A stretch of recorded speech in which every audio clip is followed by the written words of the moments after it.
Tibet is cracking under the weight of China's grand ambitions, and COP30 could no longer look the other way. The world's highest plateau, the third pole, cradle of Asia's rivers, frozen vault that keeps 2 billion people alive, is being ripped apart by militarization, hydropower mega projects, aggressive mining, and mass forced relocations that Beijing sells as development. But behind the gleaming dams, the highways, the border villages, and the railway lines lies a growing ecological catastrophe that threatens not just Tibet's fragile mountains, but Asia's entire water future. As China flaunted its renewable credentials on the COP30 stage, experts demanded the truth. Can the world ignore the ecological meltdown unfolding in Tibet any longer? Hello and welcome. You're watching Statecraft with me, Geeta Mohan.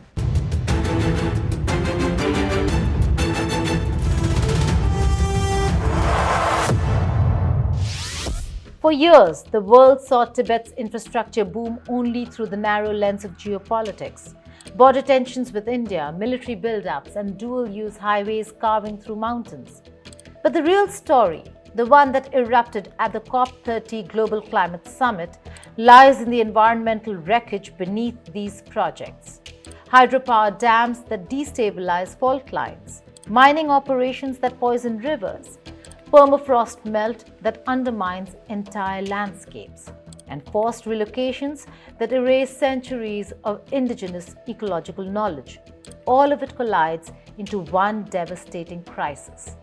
As Tibet warms nearly 3 times faster than the global average, could COP30 afford to pretend this was just an internal Chinese issue? Tibet's ecological meltdown is no longer a distant crisis tucked away in the Himalayas. It was one of the central flashpoints at COP30 held in Brazil, where China's narrative of environmental leadership collided head-on with a mountain of evidence documenting degradation, displacement, and ecological collapse across the plateau. For decades, Chinese infrastructure in Tibet was framed as a geopolitical chessboard, an extension of Beijing's rivalry with India, or a demonstration of state power at high altitude. Tibet as the third pole. So there are different names given to Tibet. So this clearly shows the global importance of the Tibetan plateau. As of now, the Tibetan plateau is facing a grave environmental situation. So the first, I want to stress about the glaciers melting. So due to the climate change and with the failed Chinese government policies, the glaciers in Tibet is melting twice the rate as that of the rest of the world, right? With all this, climate change and the failed policies, this also led to the grassland desertification, all this permafrost are melting. So these are due to the climatic condition general people are facing. So secondly, I want to focus on the damming issues. There are many Tibetan rivers which are transboundary rivers, and it flows from Tibet to different countries. So there were around 1.5 billion people who are directly or indirectly dependent on the Tibetan rivers. So all these major rivers are dammed by Chinese governments.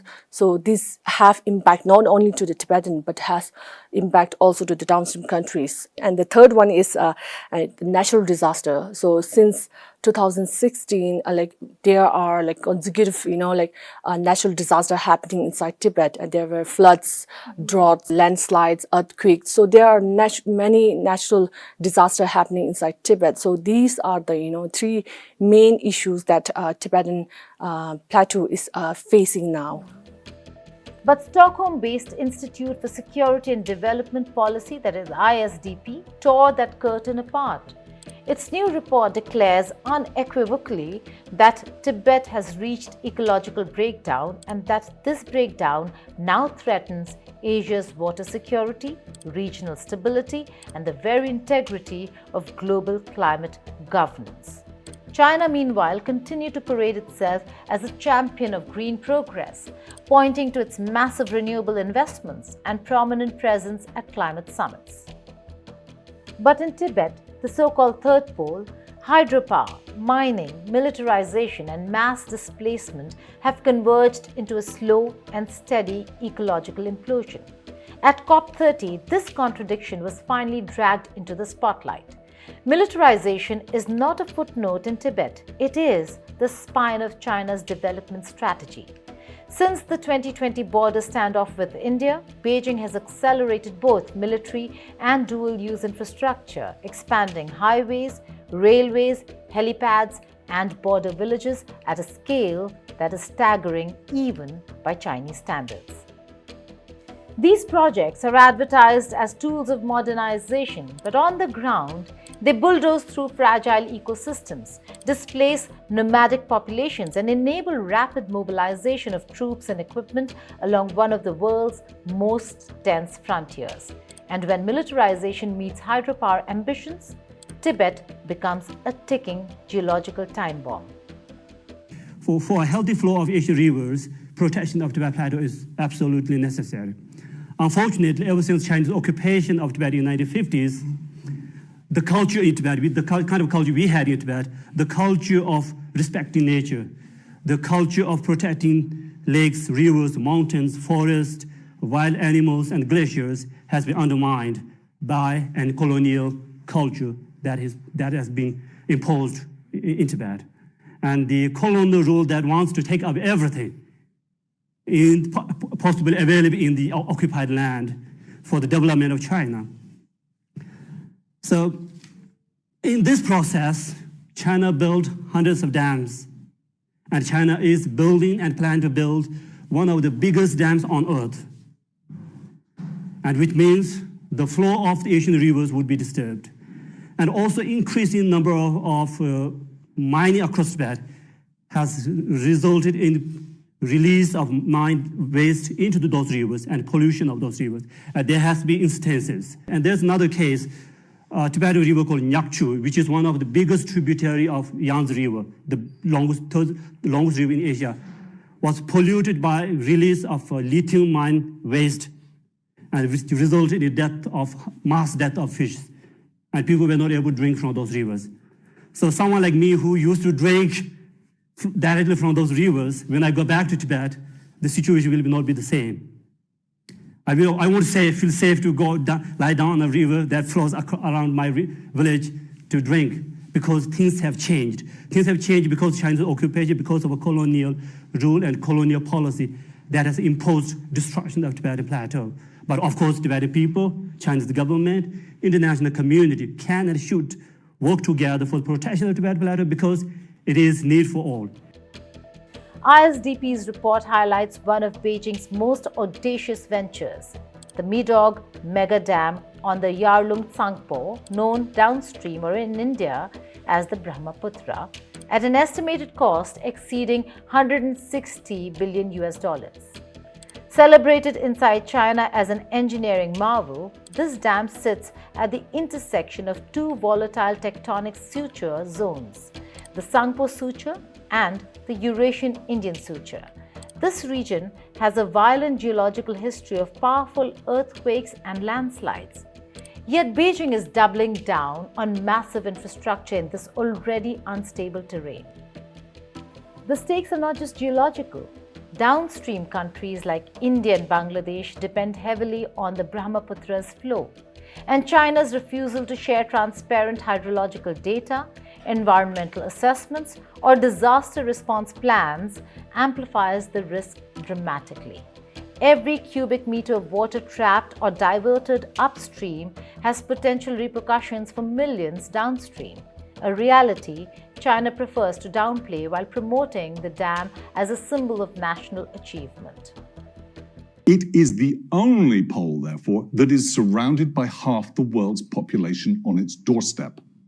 That is why it's actually, in a sense, more vital than the other poles, because of its immediate impact on the populations and human communities, industry and agriculture of China, India, Bangladesh, Afghanistan, Pakistan, all of those surrounding countries. Okay, so this is a really, really important part, because it plays a crucial component in what is called water cycles.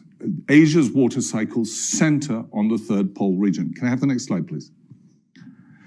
Now, that water cycle creates the Tibetan plateau and the third pole region as a source of Asia's major rivers. The Indus, the Brahmaputra, the Ganges, the Sutlej, the Irrawaddy, the Mekong, the Tarim to the north, the Yangtze, the Yellow, all of these rivers, which supply and act as the basis of almost all human civilization in Asia, come from the third pole region. Okay, that's why they call it the water tower of Asia. The landscape itself is speaking louder than Beijing's rhetoric. Just last week, the Hongqi Bridge on the Sichuan-Tibet highway collapsed after a landslide, a chilling reminder that infrastructure built on melting permafrost and unstable mountainsides is inherently vulnerable. Videos circulating on Chinese social media show concrete slabs sliding into the valley below, a stark visual of what happens when giant engineering projects collide with a high-altitude environment in turmoil. The ecological consequences extend far beyond single events. According to the Stockholm paper, roughly 75% of the Tibetan plateau is now classified as moderately to severe ecologically vulnerable. Permafrost, which covers 40% of the region and forms the structural backbone of Tibet's mountains, is thawing at unprecedented rates. As permafrost melts, mountains weaken, slopes collapse, and the very foundations of infrastructure start to fail. Roads buckle, railways warp, and bridges crack like brittle bones. This is not an academic concern. Nearly 2 billion people across South and Southeast Asia depend on rivers originating in Tibet. If the plateau crumbles, Asia's water future cracks with it. But while hydropower and militarization attract much of the attention, the mining boom in Tibet is equally destructive. China's hunger for critical raw materials, lithium, copper, rare earths, gold, is being fed by aggressive extraction across the plateau. These operations are rife with environmental abuses, toxic waste discharge, and the near total exclusion of Tibetan communities from decision-making. The People's Armed Police frequently secures these sites, reflecting the deep entanglement of economic and security agendas. For Tibetans, mining is not just an economic activity, it is a force of cultural erasure and ecological devastation. Protests have surged since 2009, with nomads, herders, and villagers challenging pollution, poisoned rivers, dead livestock, and devastated grasslands. But Beijing's response has been swift: arrests, crackdowns, and expanded surveillance, turning mining zones into militarized pockets where dissent is suffocated before it can be heard. Forced displacement is another cornerstone of this ecological meltdown. Between 2000 and 2025, nearly 930,000 Tibetans have been relocated, stripped from ancestral lands where they maintained ecological balance for centuries. These relocations are often framed as poverty alleviation or environmental protection, but in reality, they enable mining, dam construction, and infrastructure expansion. Entire nomadic communities, the traditional stewards of Tibet's high-altitude grasslands, are pushed into concrete settlements that fracture their cultural identity and sever their relationship with their land. The Chinese government has launched this massive campaign of rehousing and relocation of Tibetans across the Tibetan plateau. Over 2 million Tibetans over the past 6 years have been forced to leave their traditional villages and move into new ones in the name of building what the government calls a new socialist countryside. Tibetans have no say in these policies that are radically affecting their traditional way of life. The analysis of the satellite imagery that has been collected by Human Rights Watch shows entire villages where Tibetans have lived for generations have been demolished and razed down to the ground. This is not solely a campaign that builds new houses for people. This is also a campaign that destroys traditional villages. As the campaign progresses, then you can see the new socialist villages appearing, basically rows of identical houses, irrespective of the location, irrespective of the altitude, irrespective of whether people are farmers or herders. By remodeling the way that Tibetan villages are organized, the Chinese government is clearly pursuing a strategy of increased control. Traditionally, Tibetan nomads have been moving several times a year with their herds across the grasslands. They've done that for generations. The new policy is actually to force them to abandon their nomadic ways and become sedentary populations. This forced relocation extends beyond hydropower zones. Since 2000 alone, at least 144,468 Tibetans have been displaced specifically because of dam projects. More relocations are planned as Beijing accelerates its hydropower superbase ambitions. The consequences of such demographic engineering are immense. Nomadic herders who preserved ecological balance for millennia are being replaced by concrete, surveillance, and state-monitored, well-off villages built along sensitive border regions. In these spaces, Tibetan knowledge systems are erased while Beijing's administrative and military apparatus tightens its grip. Historically, resource extraction in Tibet is not new. When the People's Republic of China assumed full control in the 1950s, it unleashed decades of state-run logging and mining across the plateau. Forests, once stretching across 25.2 million hectares, were slashed down to 13.57 million hectares by 1985. This rampant extraction contributed to catastrophic flooding, including the devastating 1998 Yangtze flood that jolted Beijing into temporarily restricting large-scale logging. But despite new regulations, illegal and unsustainable practices persisted, continuing the cycle of erosion, landslides, and ecological instability.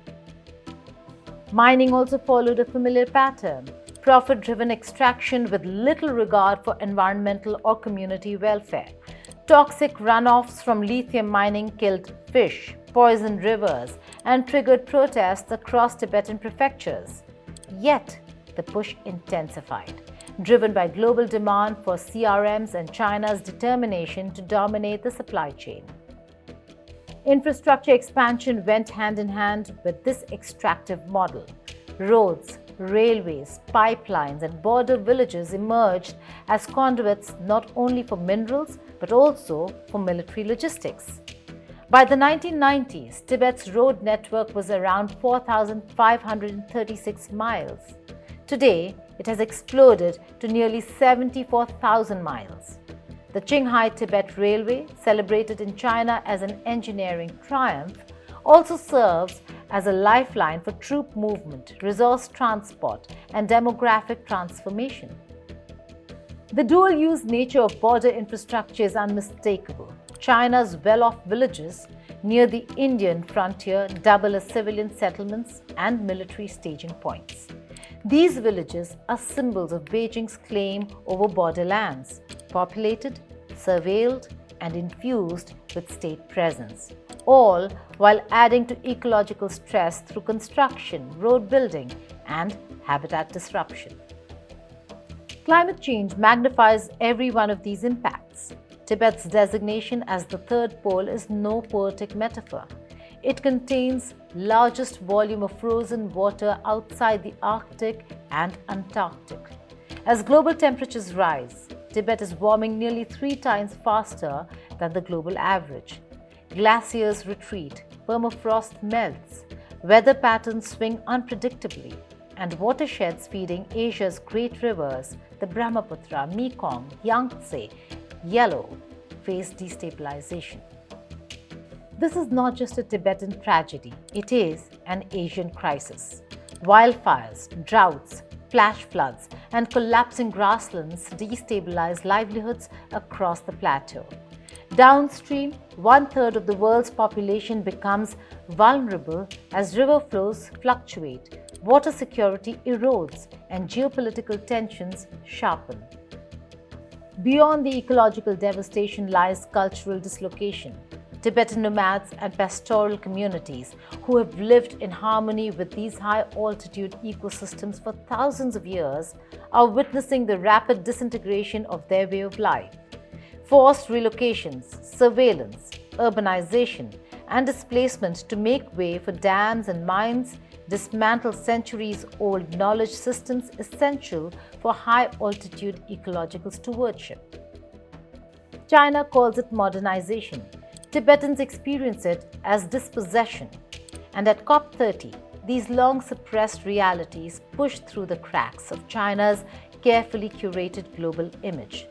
ISDP delegation urged world leaders to confront China's contradictions, its green leadership claims versus its destructive practices in Tibet. They demanded transparency, data access, and independent oversight through UN-led hydrological, climate, and permafrost monitoring. They call for transboundary water governance mechanisms, including a Brahmaputra Basin Commission, to ensure coordinated data sharing and early warning systems. They pushed for carbon disclosure, hydropower impact assessments, mining oversight, rights-based cultural protection mechanisms, and annual reporting to the UN Human Rights Council on displacement patterns. Their message was clear: Tibet cannot remain invisible in the global climate agenda. The plateau's breakdown is not an isolated event, but a cascading crisis with implications across continents. As COP30 unfolded, activists amplified the same warning. Chinese hydropower expansion threatens regional water security. Mining devastates ecosystems and communities. Militarization reshapes borders and destabilizes landscapes. Forced relocations unravel cultural continuity, and permafrost melt threatens to swallow infrastructure whole. Key data underscores the urgency. Forest cover nearly halved between 1950 and 1985. Road networks multiplied to almost 74,000 miles. Over 144,468 Tibetans displaced by dams alone since 2000. Mining protests surged since 2009. Plateau warming has tripled the global average. Infrastructure as military as it is civilian. Every statistic is a symptom of a deeper crisis: the convergence of ecological collapse, state-driven engineering, and geopolitical strategy. The tragedy is colossal, the stakes are continental, and the silence is no longer acceptable. Tibet's ecological meltdown is the product of decades of extractive policy, militarized development, and forced demographic changes under Chinese rule. At COP30, experts and activists made one thing impossible to ignore: global climate governance, regional stability, and the lives of billions depend on what happens in Tibet. And the world watched as these warnings echoed through the conference halls in Belém. Thank you for watching Statecraft.